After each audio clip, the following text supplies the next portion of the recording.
Kung naghahanap ka ng affordable living room decoration, papakita ko kung paano ko inayos itong sala sa condo. Mahilig ako sa mga gamit na affordable pero maganda. Papakita ko kung saan ko nabili yung mga gamit at kung magkano. Unang tip ko sa pag-decorate ng sala, kailangan maisip mo kung anong kulay o color combination ang gusto mo. Sa akin sa sala, ang naisip ko pink, white, gray, at gold.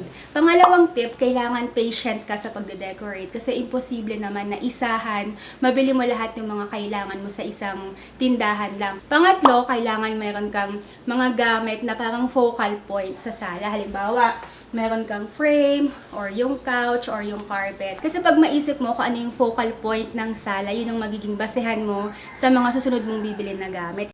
Ito ang itsura ng before ng condo. Nasa listahan ko talaga, kailangan meron siyang malaking bintana para maliwanag. Kung naghahanap ka ng condo o bahay na lilipatan o bibilin, magandang i-consider mo yung meron siyang natural light kasi nakakadagdag ng aliwalas tsaka nagmumukhang malaki yung lugar. Meron nang nakalagay na studio lights, meron din siyang TV pero luma para magmukhang malaki yung sala o kwarto mo. Magandang i-consider maglagay ng ceiling to floor na salamin. Yung iba iniisip baka daw nakakatakot, hindi naman. Ginagamit ko na panglinis dito, merong glass cleaner. Nabili ko lang to sa Japan Home Center ng 88 pesos. Paubos na nga, hindi ako makabili dahil quarantine. Ito naman, yung tela na panglinis sa mga salamin talaga. Ito 20 pesos lang, nabili ko sa Novo sa Monumento.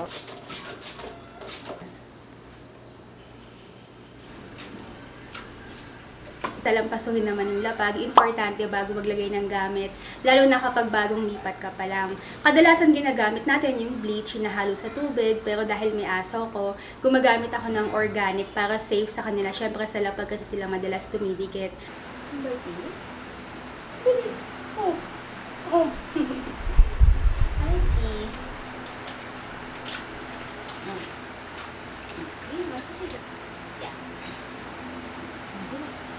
Pure white talaga to na tiles, pero dahil sa mga scratches, ayan, para siyang polka dots. Nag-request ako sa owner, tsaka sa agent ng condo na to, kung pwedeng palitan yung tiles kasi hindi na talaga siya okay nila. So, after ng quarantine, iniisip ko na lang i-DIY, baka bumili ako ng linoleum or yung vinyl para sa floor. Meron kasing mga nag-comment na bakit daw ang yabang-yabang ko, palaging condo na lang yung topic ng mga videos ko. Kaya siya palaging merong condo sa title kasi series siya.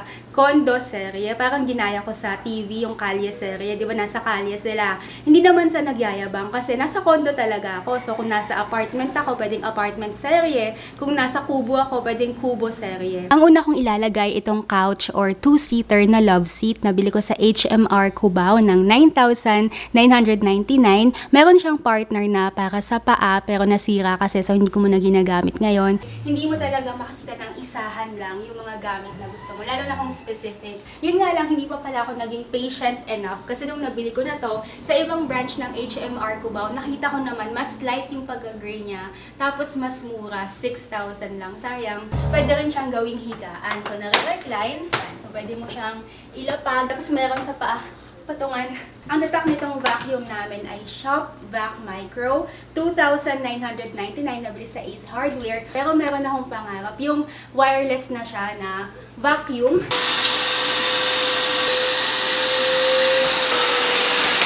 Sunod na papakita ko itong 3-layer cabinet na bili sa HMR Cubao, 3,999. Andito lang yung mga extra na electronics printer, projector, yung mga cordon. Nabili ko lang sa Robinsons Pioneer ng 700 pesos. Light wood, so nagmatch siya dito sa cabinet. Ito, nilalagay ko dito sa ibabaw.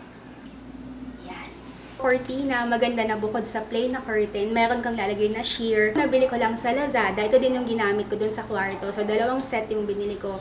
500 pesos, 2 pieces na. Ang ginagawa ko sa mga cortina bago ko isabit, either pinaplansya ko muna or ini-steam ko. So, ito, naplansya ko na. So, pag sinabit mong ganyan, maayos tignan. Pag magpaplansya ka ng cortina, mas okay magplansya sa kama. Kasi 'di ba yung kama malapad. Maganda pa din, maliwanag pa din, pero parang na-filter. Tsaka hindi din masyadong kita yung bintana. Pink na cortina na plancha ko na din. Ang tip ko naman kapag magpa-plancha ka ng cortina na may kulay o yung ganyan na parang espesyal, may pakinang, planchahin mo sa likod para hindi siya mabilis kukupas. Pag lalaban mo yung cortina, ibabad mo muna sa Fabcon. Malaking difference talaga ng amoy sa sala at sa kwarto. So itong cortina nabili ko sa Robinsons Pioneer ng 600 pesos kada isa. So itong dalawa, 1,200. Meron siyang accent sa gitna na metallic.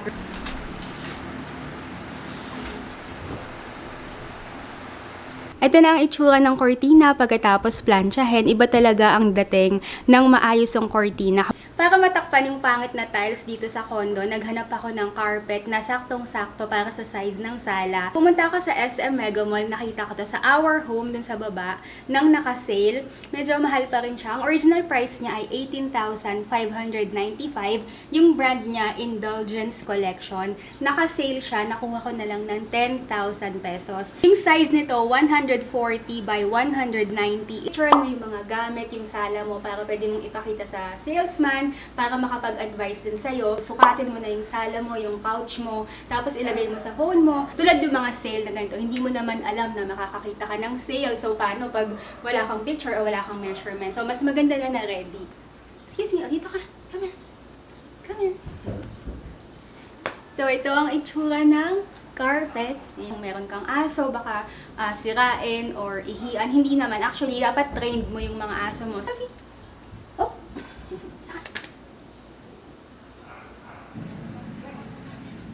Yeah. Sa center table naman, hindi pa din ako nakakahanap ng perfect. Ito muna yung ginagamit ko. Side table to na nabili namin sa HMR. Bumili pa ako ng dagdag na upuan. Sa SM Department Store, sa home section, 3,299. Ito naman, patong ko lang dito, nabili ko dito sa SM Department Store home section, 2,200. Tapos ottoman siya. So, halimbawa, pwede mo lagyan ng unan sa loob. So, dati ito yung nakalagay na pillowcase. Nabili ko lang sa Trinoma Landmark ng 150 pesos. Parang magulo sa mata kasi magulo na tong yung tufted na couch. Walter Mart, meron doon home section sa taas. Kalimutan ko yung pangalan. 700 pesos, pero ang maganda, meron na siyang palaman. Nabili ko sa Trinoma Landmark, maganda rin yung mga home, home na gamit. 300 pesos, pero yung case lang, wala siyang kasamang palaman. Yung dalawa, ang throw pillow ko. Sige, balik ka natin sa pasta mo. Okay. Kaya, nabili ko lang lahat sa Lazada. Ito, gray na fur, parang 800 pesos. Ito namang white na fur, nasa 800 din yata. Tapos ito namang pink, 1,200. Ginagawa ko minsan, pinapangtakip ko. Ito yung ilan sa mga halaman na meron ako dito. Nabili namin sa Cubao. Meron dong call center sa tabi nun. Actually, malapit sa HMR Cubao. 150 pesos itong halaman. Dalawa to dati, namatay na yung isa. Basket naman, 150 pesos. 200 pesos naman yung snake plant na to. Tapos itong paso, 150 pesos. Bigay sa akin ng mami ko nung birthday ko. 2 weeks ago pa lang yung birthday ko, pero meron na siyang 4 na bagong tubong dahon. Fiddle leaf, ayan. Mahal yung tunay nito, maliit pa lang, parang 3,000 na. Yung ganitong kalaki, parang aabot siya ng 5,000 pesos. Pag namatay, sayang yung pera. So ito, nabili ko lang ng 799 pesos sa HMR sa may hypermarket. Dalawa kasi yung HMR sa Cubao. Itong paso, nabili ko lang sa Divisoria ng 100 pesos. Dahil mahal nga yung fiddle leaf tree, ayoko mamatayan ng 5,000 piso, bumili na lang ako ng peke. Sa malapit, mukha siyang peke, pero pag malayo, unang tingin, mukha namang tunay. Ito, nabili ko lang sa HMR Cubao din ng 399 pesos para patungan itong snake plant. So, ganito yung itsura.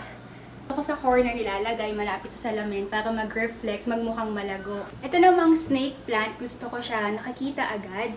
Kaya dito ko nilalagay. Ito naman yung maliliit na decoration na meron ako. Industrial na lamp sa HMR sa Cubao, 700 pesos. Vase sa Novo Monumento, 100 pesos. Yung bulaklak sa Divisoria, 100 pesos isang set na. Itong tray sa Trinoma, 180 pesos lang. Yankee Candle na yung scent niya, Pink Sands sa Shangri-La ko nabili, 1,200. Kandila na pink and rose gold, 200 pesos sa Robinsons Pioneer Department Store. sira na kasi ginamit ko na lang pang dekorasyon. Pinartner ko sa dalawang photo album na bili ko sa Mega Mall Department Store sa stationery section, 200 pesos, dalawang piraso. Trinoma Department Store Decor section, 250 pesos. Sa likod naman niya, itong vase, 50 pesos sa HMR Cubao. Tapos yung nakalagay na bulaklak, galing to sa Korea. Totoong bulaklak yan na dried flowers. Itong candle holder, rose gold dati, in-spray paint ko na lang ng gold sa SM Cubao Department Store, 300 pesos. Frame, nabili ko sa Robinson's Pioneer ng 200 pesos. Yung nakalagay na painting ko yan, watercolor. Para naman sa mga aso, mahilig kasi sila sa mga laruan, yung mga plushie. So gusto ko akma pa rin sa theme ng sala. So ito, nakabili ako ng basket na 700 pesos sa Landmark pa din sa Trinoma Department Store. So ito na ang itsura ng after ng sala, after ng makeover. Maganda talaga kapag yung sala or kwarto mo, napag-isipan mo yung theme, yung magiging kulay at itsura para pagbibili ka ng gamit, hindi iba-iba yung kulay. Maganda rin na merong salamin dito nung lumipat ako, maluwag tignan. Dito sa couch, naglagay ako ng gray na fur. May natanggal na dalawa, bibili sana ako pero hindi ako makahanap. So kung alam mo kung saan nakakahanap ng bilihan na to, comment. Si Loki mahilig siya dito, sumilip sa may bintana. Pakita ko naman yung view. Condo siya, yun nga lang luma kasi, kaya luma din yung itsura ng bintana. Pwede namang sumilip. Ayan yung view ng kabilang condo. Kapag maaraw, sinasarado ko yung bintana kasi sabi ng mami ko baka daw kumupas to dahil fabric kapag masyadong nainitan. Side table na ginawa ko munang center table ngayon, okay naman siya. Tapos ang pinili kong decoration sa gitna, ito yung reindeer, candle at saka yung dried flowers. Plastic acrylic para hindi cluttered tignan. So parang wala, pero meron, ganun yung effect niya. Sa ilalim naman, nandito yung Instax at saka yung dalawang photo album. Mula sa kusina, ito yung view.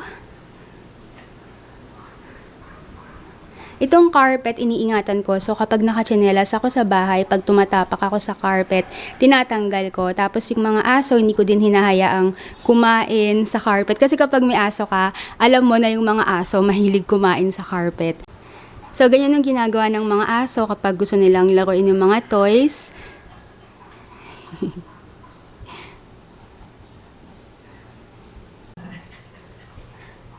Get your toy, kunin mo na.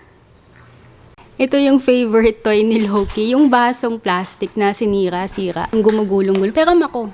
Peram. Ayaw, bigay yan. Yan yung favorite toy niya. Ito naman, Bluetooth speaker na nabili ng mami ko ng 2,000 pesos sa HMR Cubao. Yung ibang bisita akala nila electric fan or aircon, pero speaker yan, pwedeng i-connect sa phone. Ang view kapag naupo dito sa couch, so ito yung mini entertainment area. So kita mo lahat. Ito yung TV na ginagamit ko, yung luma nga, cluttered, tignan yung mga cordon. Tapos kapag wala tong antena, malabo talaga, as in wala kang maaaninag. Tapos sa ilalim niya yung electric fan, at saka yung cabinet, and yung Bluetooth speaker. Tapos ito na yung bintana. Mula sa pinto, ganito yung distance. So ito agad yung makikita mo kapag pasok sa pinto.